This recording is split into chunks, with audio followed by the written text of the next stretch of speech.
हम आज आपको थोड़ा सा आत्मा के बारे में बताएं। आत्मा हमारे अंदर जो है वो परमात्मा का प्रतिबिंब सब लोग कहते हैं, जिसे हम लोग सदाशिव कहते हैं। सदाशिव हैं, वो कभी भी अवतरण नहीं लेते।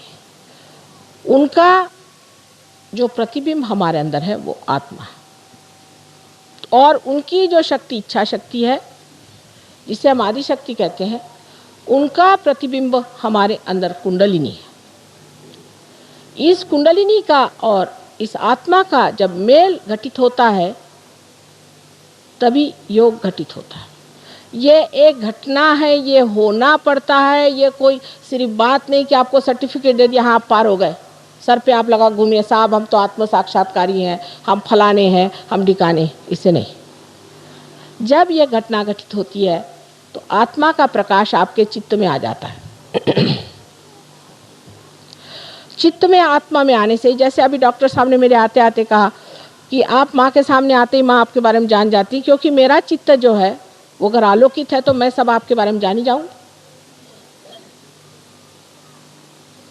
अगर मेरा चित्त अगर चारों तरफ है और उसमें अगर आलोक है तो उसमें मैं जान ही जाऊंगी कि आप क्या।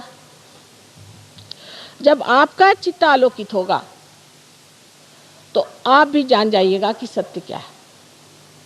जैसे एक आदमी बहुत बढ़िया प्रवचन देते हैं, बहुत अच्छा भाषण देते हैं और काफ़ी नाटक भी कर सकते हैं, और लोग सब उनके ऊपर बिल्कुल क्या गुरु महाराज। पता हुआ कि जेल से अभी छूट के आए 10 महीने पहले।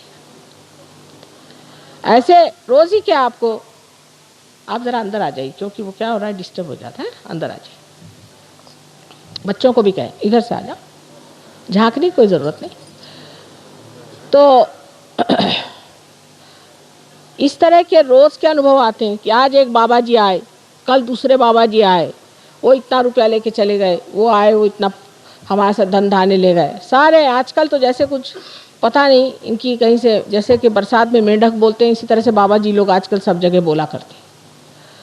आज भी हमने देखे कि इनके एक बाबा जी, उनके एक बाबा जी, जिस गांव में जाती हूँ नए नए बाबा जी सुनाई देते।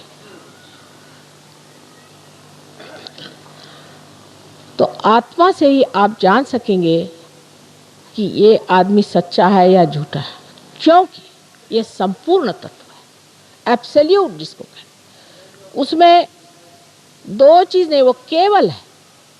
उसमें दो चीज़ नहीं है कि जैसे कोई आदमी है, उसको हमने देखा, ऊपर से हम कहे न कहें लेकिन हम जान गए कि क्या है, जो जान गए सो ही सही है।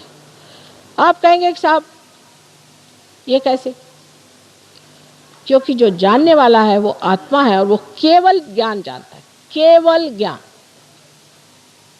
वो अज्ञान नहीं जानता। और केवल ज्ञान में वो बराबर बता देगा कि ये चीज़ ऐसी है, माने वो सत्य स्वरूप है, एकदम आपके सामने साक्षात हो जाएगा। शुरुआत में तो आपको ज़रूर है कि अपनी उंगलियां हाथ पे देखना पड़ेगा कि चक्र कहाँ पकड़ रहे हैं, कौन सा इनका चक्र पकड़ रहा है, इनको कौन सी तकलीफ़ है, ये वो देखना पड़ेगा। बाद में ये करते करते अभ्यास से आप इतने माहिर हो जाएंगे कि देखते से आप बता देंगे। अब बहुत से लोग आते हैं, भाई तुम्हारा कोई गुरु नहीं, मेरा कोई गुरु नहीं। अरे भाई दिखाई दे रहा तुम्हारे पेट में कुम्हला रहा है, लेकिन बोले नहीं मेरा कोई गुरु नहीं। अरे है, बता दो नाम तो जल्दी ठीक हो जाएगा। वो बताएंगे नहीं गुरु का नाम, माने मेरा भी समय बर्बाद करो, अपना भी बर्बाद करो। इतना बड़ा हमें काम करने का सारे विश्व का है, छोटी छोटी चीज़ में लोग अटक जाते हैं, क्यों नहीं उससे छुटकारा पाते। इस तरह से जब आप अपने सत्य को जानते हैं तो आश्चर्य होता है आपके अंदर। आप देखते हैं कि मेरे अंदर भी ये कैसा दोष आ गया, ये कहाँ से आ गया। जैसे आज एक लड़की से हम बात कर रहे थे कि भाई तुम्हारे लिवर की शिकायत है और तुम इतनी छोटी लड़की, बहुत जो आदमी सोचता है उसको लिवर की शिकायत हो जाती। क्या तुम तला हुआ खाना बहुत खाती? नहीं, मुझे अच्छा ही नहीं लगता। तो मैं पैदा हुई तभी से मुझे। क्या तुम्हारी माँ शराब पीती थी? नहीं, शराब नहीं। बाप मेरे शराब पीते थे। तो मैंने देखा यह है कि शराबी बाप का बच्चा जो होता है उसका लीवर बचपन से ही खराब होता है। तो आप पहले ही वरदान बच्चे को दे देते। उसका लिवर पहले ही बचपन से ही खराब होता है, और पैदा होता है तभी से उसको जॉन्डिस हो जाएगा अगर बाप शराबी है तो। अगर बाप का लिवर खराब है तो, माँ का लिवर खराब है तो बच्चे का भी लिवर खराब हो जाए।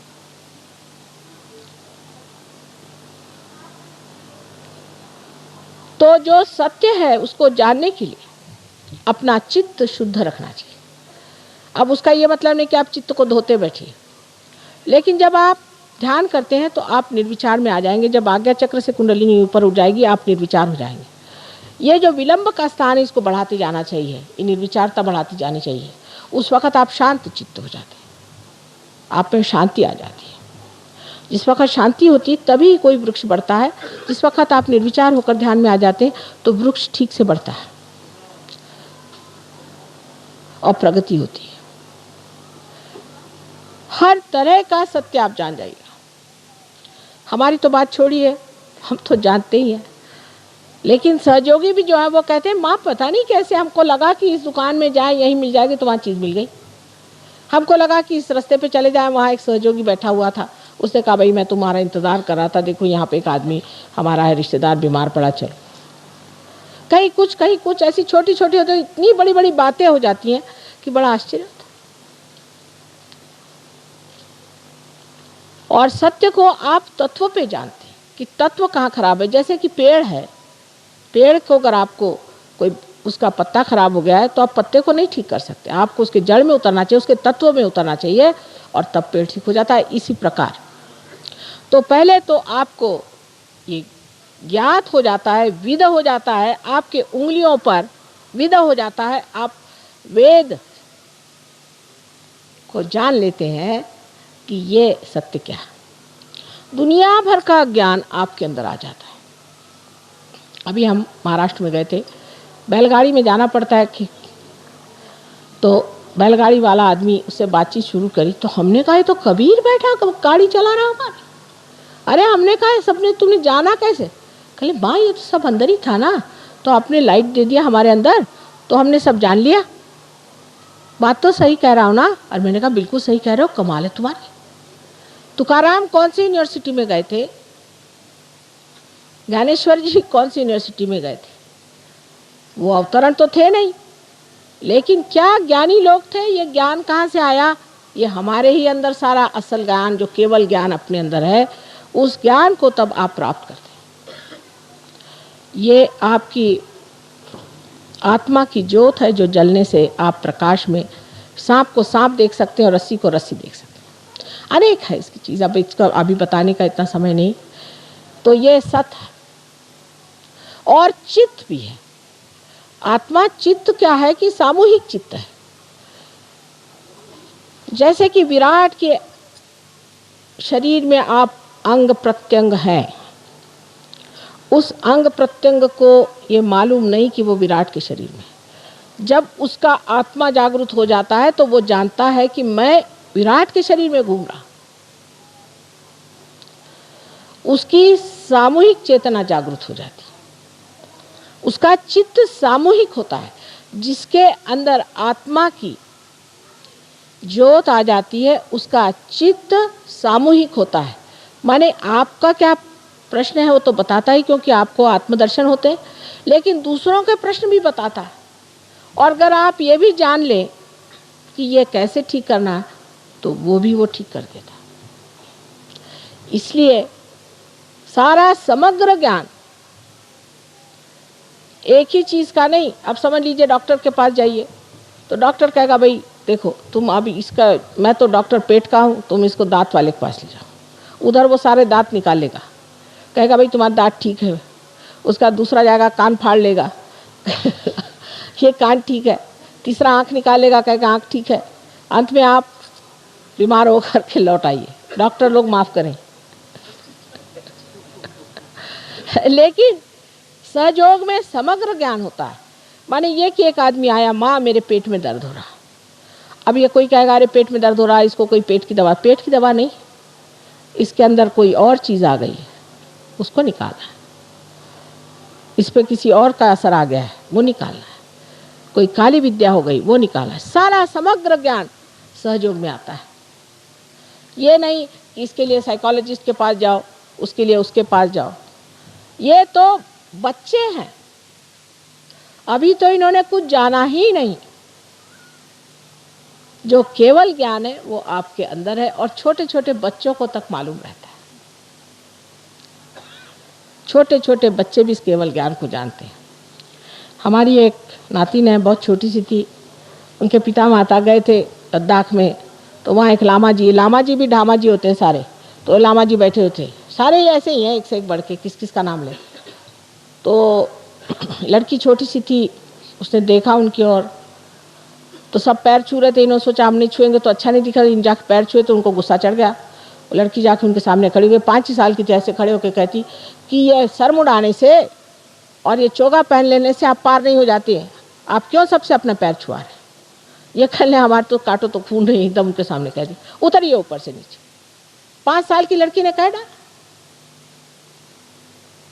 एक पखंडानंद जी कोई थे, और महर्षि कौन उनका था, क्या नाम, जो दक्षिण के हैं बहुत बड़े, वो बहुत बड़े पहुँचे गुरु थे। उनका 100वां साल था, तो हमें उन्होंने विशेष रूप से अतिथि बुलाया था, वहाँ पहुँचे। पखंडानंद जी बैठे थे, पखंडानंद जी बड़ा सा एक चोगा पहन के बैठे थे। दूसरी हमारी नातिन थी, वो सामने बैठी थी, वहाँ से कहती नानी ये जिसने मैक्सी पहना इसको भगाओ, तो इससे बड़ी गर्मी आ रही है, हम लोग सब जल रहे हैं। वहाँ बहुत से सहयोगी थे, वो भी हंसने लगे। इतने प्रकांड पंडित छोटे छोटे बच्चे तक निकल आते हैं। उसका कारण यह है कि उनका चित्त आत्मा के प्रकाश से आलोकित है। पर सबसे बड़ी देन परमात्मा की यह है, आपकी शरीर व्यवस्था ठीक हो जाती है, मानसिक व्यवस्था ठीक हो जाती है, सारा क्षेम जिसमें कि आपकी आर्थिक अवस्था भी ठीक हो जाती है, सब चीज़ अवस्थाएं ठीक होने के बाद जो सबसे परम चीज़ है वो है आनंद। केवल आनंद का आप निरानंद आप भोगते हैं। आनंद में सुख और दुख नहीं होता, आनंद एक केवल होता है। उसका अनुभव आपको आत्मज्ञान के बगैर आ नहीं सकता। लेकिन जो सादे भोले भाले लोग होते हैं वो फट से इसको पकड़ लेते हैं, और जो बुद्धिमान होते हैं पहले ये उंगली क्या वो उंगली क्या, माँ इधर से कैसे चलाना वैसे। और जो सीधे साधे लोग होते हैं, माँ हम तो आनंद के सागर में तैर रहे हैं, और सारा ज्ञान अपने आप ही जान जाते। इस प्रकार आत्मा का जो सच्चिदानंद स्वरूप है वो प्रकट होता है हमारे चरित्र में। सारे आमूलाग्र हमारे अंदर जो परिवर्तन आता है उसको देखकर लोग आश्चर्यचकित होते हैं कि ये आदमी, अरे बाप रे, ये कहाँ से कहाँ पहुँच गया, ये पत्थर से हीरा कैसे बन गया। आज समय आ गया है, ये खासकर बाहर के दिन आए जबकि अनेक अनेक फूल फलीभूत होने वाले हैं, इसलिए कार्य हो रहा है। समय की बात है, आज समय की ये बात है, और इस समय पे आप लोग भी फलीभूत हो जाए और अपना जो कुछ सुकृत है, अपना जो कुछ पुण्य है उसको आज पालें। जो कुछ आपकी धारणाएं हैं, जो कुछ भी आपने सोच रखा है वो परमात्मा नहीं, जो है सो है, उसको आप बदल नहीं सकते। आपको बदलना होगा और समझना पड़ेगा परमात्मा को। अपनी धारणाओं को छोड़ दीजिए और देखिए प्रत्यक्ष में, जैसे एक साइंटिस्ट देखता है खुली आँख से कि क्या चीज़ है, इसे देखा जाए, इस प्रकार आप भी इसे खुली आँख से देखें। परमात्मा आप सबको आशीर्वादित करें।